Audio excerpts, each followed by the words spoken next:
Sejam todos bem-vindos ao programa É Bom Saber, e hoje mais uma pergunta super interessante que eu tenho certeza que vai tirar a dúvida de muita gente. Vamos à pergunta de hoje.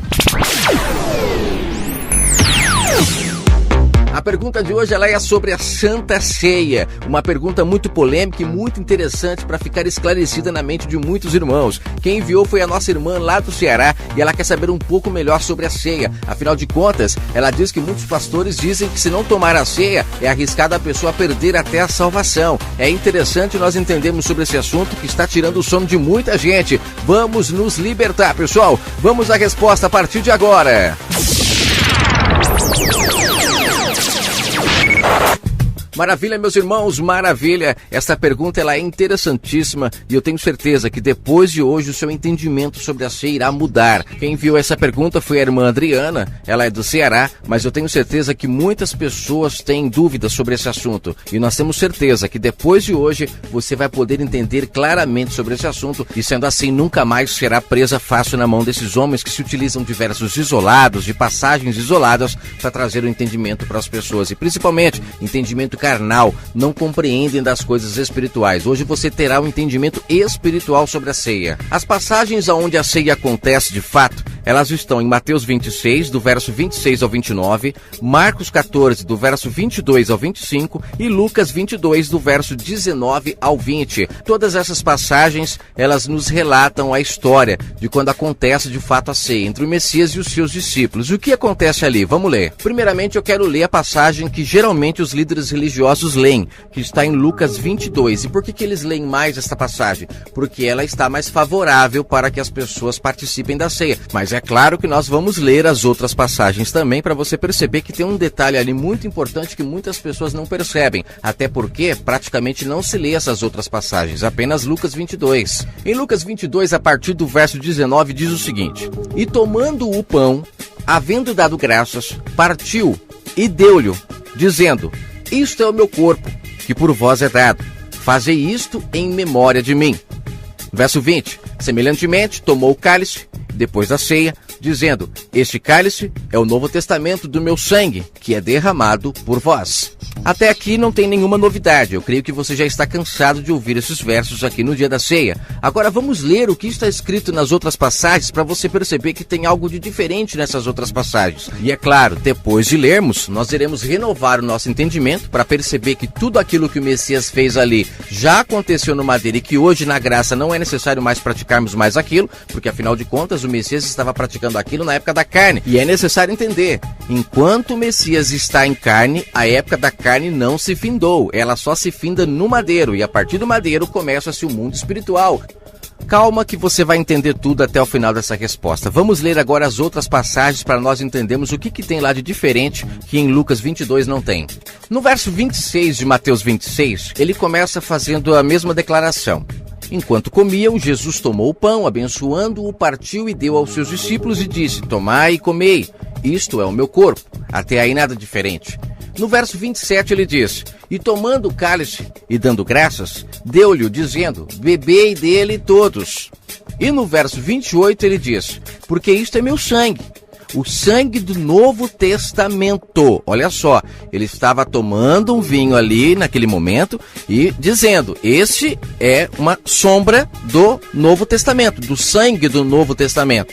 Este sangue é derramado por muitos. No caso, seria derramado no madeiro, é claro, ele estava ali antes do madeiro contando. É necessário fazer esse antes e depois do madeiro para você compreender. Ele disse que esse sangue iria redimir o pecado de muitas pessoas. Agora repare no verso 29. E digo-vos que desde agora não beberei deste fruto da vide. Quando ele fala fruto da vide, ele está se referindo de fato ao vinho, literalmente. Ele diz o seguinte, olha só: Eu digo-vos que desde agora vocês não beberão mais do fruto da vide. E ele diz até o dia que não era para se beber mais do fruto, do vinho, literalmente. Ele diz que este dia era até o dia em que ele estaria conosco no reino do seu Pai.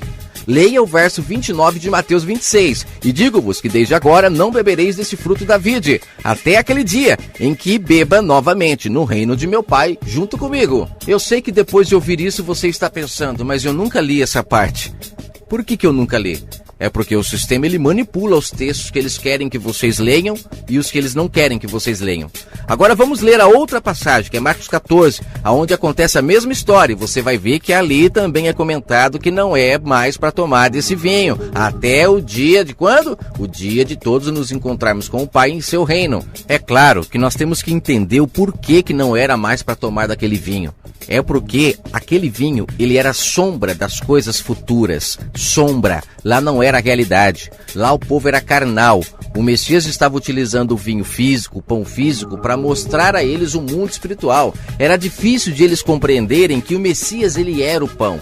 Ele era o vinho, o entendimento, as coisas que ele falava, era de fato o vinho que as pessoas precisavam beber. Tanto é que ele usa diversas vezes aquela parábola quando ele fala que é impossível colocar vinho novo em odre velho. O vinho novo era as suas palavras e o odre velho era o entendimento do povo de Israel. Ainda era um entendimento carnal. Eles precisavam renovar o entendimento para compreender de forma espiritual. E aí tudo o que o Messias falava se encaixaria. É por isso que muitos não compreendiam o que o Messias falava, porque o odre ainda estava velho. Então o Messias ele se utilizava de muitas parábolas, de muitas maneiras físicas para mostrar o mundo espiritual. Então quando ele pega um pão e ele parte e dá um pedacinho para cada um, nada mais, nada menos, ele está como demonstrando o que aconteceria com ele no madeiro. E o seu vinho é a sua palavra. Ele estava mostrando de forma física o mundo espiritual, mas para Israel, que era carnal. Eles eram tanto carnais que eles conseguiam enxergar o verbo da vida. Jesus, ele é o verbo da vida. Ele é invisível, ele não é visível, mas para Israel ele se tornou visível, porque lá era a época da carne. A maior dificuldade das pessoas não compreenderem isso é que muitos pensam que para os gentios a graça começou no nascimento do Messias, e para os gentios a graça não começou ali, a graça começa na cruz. A partir do momento que o Messias ressuscita, então aí nós podemos adorá-lo e buscá-lo em espírito, porque a partir dali ele passou a ser espiritual. Ele disse, o Pai busca os que o adorem em espírito. Lá em Israel o povo buscava de forma carnal, por isso que tudo era físico, o templo era físico, a pedra era física, a água era física, o vinho era físico, o pão era físico, tudo era físico, porque o povo de Israel, eles eram carnais. O Messias veio, cumpriu toda essa etapa carnal para nos entregar o mundo espiritual, para que agora buscássemos o Pai espiritualmente. Para Israel, a graça começou no nascimento do Messias, porque ali ele começa já a derramar um vinho novo sobre Israel, um novo entendimento. É por isso que sempre o Messias, as pessoas perguntavam as coisas para ele e diziam, a lei diz tal coisa, e você o que diz? Ele dizia de uma forma mais completa o que a lei dizia. Por quê? Porque ali ele renovava o entendimento, ele trazia um vinho novo para as pessoas, mas muitos não aceitavam porque ainda estavam com o odre velho. É necessário renovar o entendimento para compreender. Vamos ler agora o que está escrito em Marcos 14, no verso 25 mais exatamente. Quando eu digo verso 25, não pense você que eu estou usando o verso isolado, você pode ler todo o contexto. Mais exatamente, ele começa no verso 22, a questão da ceia, mas no verso 25 ele vai dizer a mesma coisa que está escrito em Mateus 26, no verso 29. Olha o que ele diz, em verdade vos digo, que não é para vocês beberem mais do fruto da vide, até que aquele dia em que o beber de novo comigo no meu reino, no reino de meu Pai. Então olha que interessante, ele aqui faz uma alerta novamente, não é mais para vocês beberem, mas em Lucas 22, por incrível que pareça, este detalhe não está escrito, e os líderes utilizam geralmente essa passagem, mas é claro, se eles utilizarem Mateus 26 ou Marcos 14, dificilmente as pessoas perceberão, afinal de contas elas já estão inseridas em um contexto totalmente apostasíaco. As pessoas já estão apóstatas já há muito tempo, praticando obras da carne como sendo espiritual, não compreendendo de fato as coisas espirituais. Os líderes não deixam elas nascerem de novo, eles mantêm o véu costurado para que as pessoas não nasçam do Espírito, porque se nascer, elas se desprendem deles. Elas vão entender que o templo foi necessário para a antiga aliança, na nova aliança ela é o templo. Ela vai entender que no Antigo Testamento a água ela era necessária para batizar as pessoas porque elas eram carnais, mas no Novo Testamento a água é a palavra do Pai. Elas vão entender que o vinho, no Antigo Testamento ele era físico porque o povo não tinha compreensão de que o vinho era a palavra do Pai, mas na nova aliança o vinho é o entendimento do Pai, é o vinho novo, que quando coloca numa mente renovada as pessoas entendem o que quer dizer. Você está compreendendo? O pão é a palavra do Pai, o pão sem fermento, o pão asmo, aquele que os homens não contaminam, ele é totalmente puro, por isso que o pão era asmo, era sem fermento, significa que é sem fermento de homens. No Antigo Testamento o pão era físico, tanto é que o Messias falava, cuidado com o fermento ensinamento dos fariseus. Por quê? Porque eles vão levedar a massa, eles vão colocar muita mentira no meio da palavra pura e vocês vão se contaminar. E é o que está acontecendo hoje. As pessoas estão ouvindo palavras fermentadas desses líderes, homens que querem viver da lã da ovelha e precisam manter as pessoas na carne para poder ter esses resultados. Então é necessário você se libertar desses homens e seguir um único pastor, aquele que morreu por você para que você buscasse ele agora espiritualmente, ou seja, de forma individual, sem intermédio de homens. Se você não compreender isso, você vai continuar praticando obras que foram necessárias para Israel, porque eles eram carnais e, consequentemente, você será um carnal também na época de hoje, aonde era para você ser um adorador espiritual. Bom, como o tema dessa resposta não é trazer a realidade de todas as sombras, eu não vou aqui falar todas as sombras, porque poderia falar sobre a Arca da Aliança, poderia falar sobre os mandamentos, poderia falar sobre tantas coisas, mas eu quero falar sobre a ceia. Nós já lemos então em Mateus 26 a questão de que não é mais para beber o vinho da vide, não é mais, é só na glória que é para acontecer isso novamente. Em Marcos 14 fala a mesma coisa, Mateus 22 não fala, é por isso que os líderes utilizam mais essa passagem, mas eu quero ler agora uma passagem que o Messias ele deixa claro sobre a questão de que ele é o pão e de que ele é o vinho, que quando você vai beber um vinho ou comer um pão, não é o pão físico e nem o vinho físico. Isso foi para Israel. Agora entenda que ele é o pão e ele é o vinho. O vinho é o entendimento de sua palavra e o pão é a sua palavra. Vamos lá. Olha só, no livro de João, capítulo 6, a partir do verso 26, as pessoas elas fazem uma pergunta para o Messias. Você vai perceber que aqui ele está começando um contexto. Eu não estou utilizando versos isolados. Aqui as pessoas fazem uma pergunta para ele, né? E achando-o no outro lado do mar, disseram-lhe: Rabi, como chegaste aqui? Aí ele diz no verso 26, na verdade vos digo que me buscais não pelos sinais que vistes, mas porque comestes do pão que vos saciastes. Algumas pessoas pensam que o pão que saciou as pessoas é o pão físico, mas não, é a palavra. Eles estavam sendo saciados pelo vinho novo e por isso eles o seguiam, porque a palavra que ele falava contagiava os seus corações. É claro que os líderes vão dizer que nessa passagem as pessoas estavam indo atrás dele por causa que ele deu o pão lá, que ele repartiu para as pessoas, e as pessoas estão indo atrás dele porque estavam com fome de pão físico. E não é, elas estavam indo atrás dele porque a palavra dele era o pão verdadeiro. Isso contagiava elas e elas ficavam seguindo eles. É por isso que ele levava multidões, porque o povo ia atrás do que ele falava. Tanto é que no mesmo texto ele diz aqui, no verso 26, vocês não estão indo atrás de mim pelos sinais que vistes. O sinal é o repartimento do pão lá que ele deu. Eles estão indo atrás pelo pão que está saciando vocês, que é a palavra do Pai. Ali ele está deixando claro para as pessoas que ele tem o pão que sacia e eles precisam ouvi-lo. Tanto é que no verso 27 ele dá uma lição para eles. Ele fala: olha, não trabalhem pela comida que perece, mas pela comida que permanece para a vida eterna, a qual o Filho do Homem vos dará. Porque a este o Pai Deus o selou. Olha a questão do selo, olha só, a palavra verdadeira ela sela o entendimento das pessoas na verdade, e a palavra falsa sela as pessoas no entendimento falso. Esse é o selo da besta, o selo falso. O selo do Messias é o selo verdadeiro, é o pão verdadeiro, aquele que sela no entendimento. O pão físico sela as pessoas no estômago, no máximo, né? Que ela vai no banheiro e põe para fora o pão que ela comeu, em nada serve para a edificação espiritual. Mas o pão verdadeiro, o pão asmo, sem fermento, que vem da boca do Pai, é espiritual, esse nos alimenta para a vida eterna. Verso 28, disseram-lhe: o que faremos para executarmos as obras de Deus? Verso 29, Jesus respondeu-lhes: obra de Deus é esta, que creiais naquele que ele enviou, ou seja, que comam do pão, né? Porque isso é que ele está dizendo. No verso 30 ele diz: disseram-lhe, pois, que sinal, pois, fazes tu para que o vejamos e creiamos em ti, que operas tu? Olha que interessante, ele acabou de repartir o pão com todo mundo e o povo ainda está pedindo sinal. Gente, como pode ele ter repartido um pão físico com as pessoas? Mais de 5.000 pessoas, muito mais, quase 10.000 pessoas se alimentaram com apenas 5 pães e 2 peixes, e agora você acha que o povo está pedindo um sinal? Por quê? Porque aquele pão e aquele peixe não era físico, era espiritual, era a palavra do Pai que ele dividiu com as pessoas, mas aí o sistema diz que era físico. Por quê? Para que as pessoas não entendam que o que sacia as pessoas não é o pão físico, mas é o pão espiritual, e é este o pão que esse povo estava atrás, o pão que sacia a alma. Veja a pergunta deles no verso 31, se eles estavam querendo pão físico ou pão espiritual. Olha só, nossos pais comeram o maná no deserto, como está escrito, deu-lhes a comer o pão do céu. No verso 32, disse-lhe Jesus: na verdade vos digo, Moisés não vos deu o pão do céu, mas meu Pai vos dá o verdadeiro pão do céu, que no caso era ele. Vamos ver o verso 33, porque o pão de Deus é aquele que desce do céu e dá vida ao mundo, ou seja, que fala a verdade, que liberta as pessoas. Agora Agora verso 34, disseram-lhe, pois, o Senhor dá-nos sempre desse pão. Olha só, eles queriam o pão espiritual, gente, não queriam o pão físico não.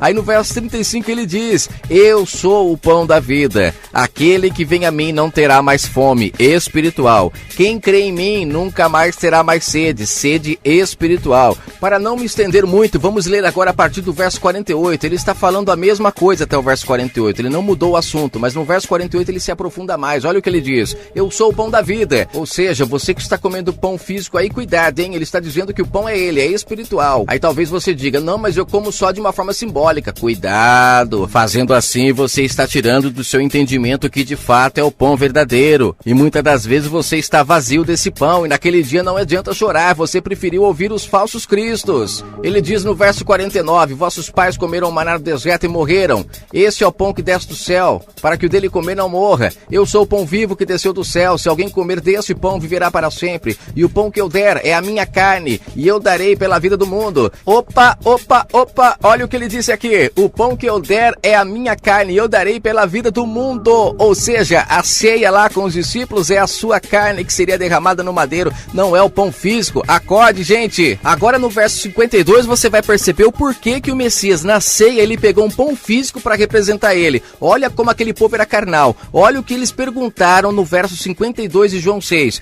Disputavam uns com os outros, pois os judeus entre si diziam, como nos pode dar este homem de comer a sua carne? Eles não compreendiam que ele falava de forma espiritual, a sua carne era a sua palavra. É por isso que na ceia o Messias pegou um pão físico, porque os discípulos também não entenderiam, eles também eram carnais. Tudo isso era um vinho muito novo para um odre muito velho. Olha o verso 53 para finalizar João 6. Jesus, pois, lhes disse, após eles disserem isso, como vamos comer da sua carne? Olha a resposta do Messias. Na verdade, vos digo, que se não comerdes a carne do Filho do Homem e não beberdes o seu sangue, não tereis vida em vós mesmos. Mas ele estava derramando vinho novo. Entendimento de que o pão era a sua palavra e o vinho era o seu entendimento, o entendimento do Pai. Só que eles não entendiam porque eles eram carnais e por isso o crucificaram, porque não entendiam o que ele falava. Essa resposta está ficando um pouco mais comprida, mas vai fechar o entendimento. Para finalizarmos, 1 Coríntios capítulo 11, essa passagem é muito utilizada no sistema também para fazer a ceia. Eu vou fazer um resumo rápido dessa passagem para não me estender e você vai ler o contexto na sua casa.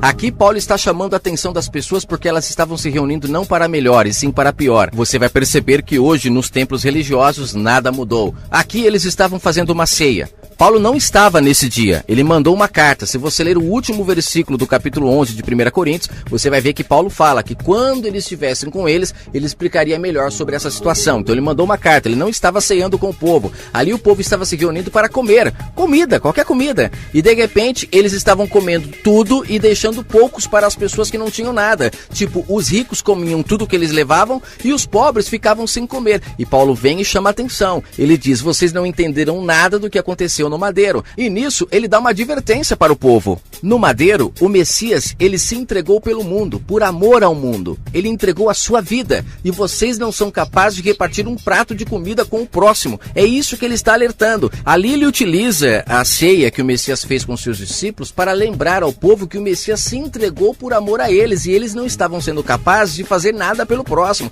O que eles estavam fazendo pelo próximo? Estavam comendo tudo, nenhum pensando no outro. Ou seja, tudo que o Messias fez não serviu de nada. Se você ler o primeiro versículo de 1 Coríntios capítulo 11, como Paulo começa? Sede meus imitadores como eu sou de Cristo. E o que é imitar Cristo? É saber dividir o que nós temos com o próximo. Ele, por amor ao mundo, se dividiu no madeiro em milhares de pedaços para salvar a humanidade. E Paulo ficou irado sobre aquele momento com aquele povo, porque eles não estavam dividindo um prato de comida. Olha o que ele diz no verso 23. Aquilo que eu recebi do Senhor também vos ensinei. Paulo não estava na ceia lá com o Messias e os discípulos para receber nada dele. O que ele recebeu foi ensinamento. Aprender a dividir, assim como o Messias naquele momento estava propondo que ele iria dividir a vida dele para a humanidade toda, que nós também possamos agir dessa forma para com o próximo. Eu não gosto de pular versículo. Eu quero que você leia esse contexto todo na sua casa. Eu não quero me estender muito, porque infelizmente tem pessoas que para assistir uma novela de 1 hora, ela fica sentada assistindo. Mas para ouvir um áudio tão importante desse, muitas das vezes, se não for curto eu não ouço. Então eu preciso fazer de uma forma reduzida para que as pessoas possam ouvir. Mesmo assim, ainda estou me alongando um pouco. Mas olha só, no verso 25 ele diz, depois ele falar que recebeu o pão, que recebeu o vinho, ou seja, o pão é a palavra, o vinho é o entendimento do Pai, e ele está repassando para o povo. Por isso que ele disse, isso que eu recebi do Messias, eu vos ensinei. Ensinou o quê? A ser imitador do Messias, a também repartir como ele repartiu. E no verso 25 ele diz, semelhantemente, depois de cear, tomou o cálice, dizendo, este é o cálice do Novo Testamento, do meu sangue. Fazei isso todas as vezes que beberdes em memória de mim. Olha só, Paulo está incentivando as pessoas a ficarem tomando ceia direto, participando de ceia várias vezes, sendo que o Messias disse que não era mais para fazer isso até o dia do seu reino, onde todos se encontrassem com o Pai na glória. Tá certo o que Paulo falou? É claro que tá. Paulo não está falando de forma física. Ele está falando que as pessoas têm que todas as vezes fazer o bem em memória do que o Messias também fez. Gente, se o pão, que é a palavra do Pai, não trouxer este resultado na vida das pessoas, de nada serviu ele morrer na cruz. Se o vinho, que é o entendimento do Pai, não trouxer esse tipo de pessoa que se propõe a repartir, a pessoa que tem um amor pelo próximo, se isso não acontecer, de nada adiantou o madeiro. Que adianta ficar comendo um pão físico, um vinho físico, se isso não alimenta o espírito? Já caminhando para o final, verso 26, porque todas as vezes que comerdes deste pão ou beberdes deste cálice, anunciais a morte do Senhor até que ele venha. Porquanto qualquer que comer do pão ou beber do cálice do Senhor indignamente será culpado do corpo e do sangue de Cristo. Você acha que quando você come um pão físico ou bebe um vinho físico, isso vai te culpar diante do Pai de alguma coisa? É claro que não. O que vai te culpar diante do Pai naquele grande dia é o que o Messias falou lá em Mateus 25. Tive fome, tive frio, tive sede, nada fizeste por mim. Significa que você diz que crê nele, mas de verdade não come do pão que ele ensinou. Não bebe do vinho que ele ensinou, você continua sendo frio. A sua alma está morta. Você está vivo para o mundo, mas perante o Pai é como o filho pródigo, é como se estivesse morto, está comendo lavagem com os porcos. É preciso acordar e voltar a comer pão na casa do Pai. E o pão não é o pão da padaria, não é o vinho físico, é a palavra espiritual que te transforma num novo homem e numa nova mulher. O conselho que eu te dou, saia da mão desses lavradores, saia da mão desses falsos cristos que faz de vós comércios. Paulo alertou, esses homens surgiriam, eles enganariam até os escolhidos, para você ter uma ideia de como que eles são bons nisso. Eu finalizo a minha resposta com o verso 30. É por causa disso, por vocês não terem entendido a mensagem da cruz, por não terem comido o pão verdadeiro, por não terem bebido o vinho espiritual que é o entendimento do Pai, que faz de você uma nova criatura. É por causa de tudo isso que existe entre vós muitos fracos e muitos doentes e muitos que dormem. Quando ele fala dormir aqui é porque estão mortos espiritualmente, não buscam o Pai no Espírito, comem o pão físico, bebem do vinho físico, se batizam na água física, frequentam um templo físico, servem a um pastor físico, é tudo físico, não adoram o espiritual. E é por isso que tem muita gente dormindo espiritualmente, estão doentes na alma e estão fracos, fracos, fracos e fracos. Olha ao seu redor, quantas pessoas passando fome, quantas pessoas doentes. Não pense você que ele está se referindo a só as pessoas que estão dentro das igrejas, não. Ele se refere ao mundo em geral.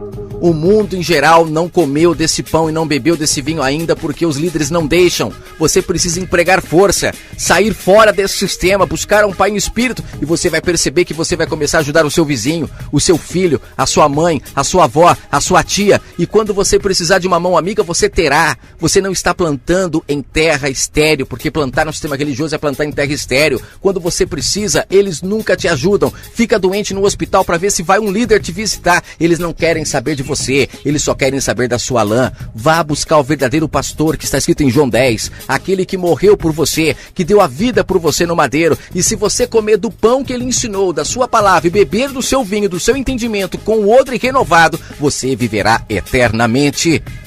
Paro por aqui. Meu pai, isso é uma explosão no seu entendimento. Se você não acordar depois de uma mensagem dessa, precisa de ter um chacoalhão muito forte na sua vida para você acordar. Fiquem todos com o Eterno Criador e até a próxima pergunta e resposta do programa É Bom Saber.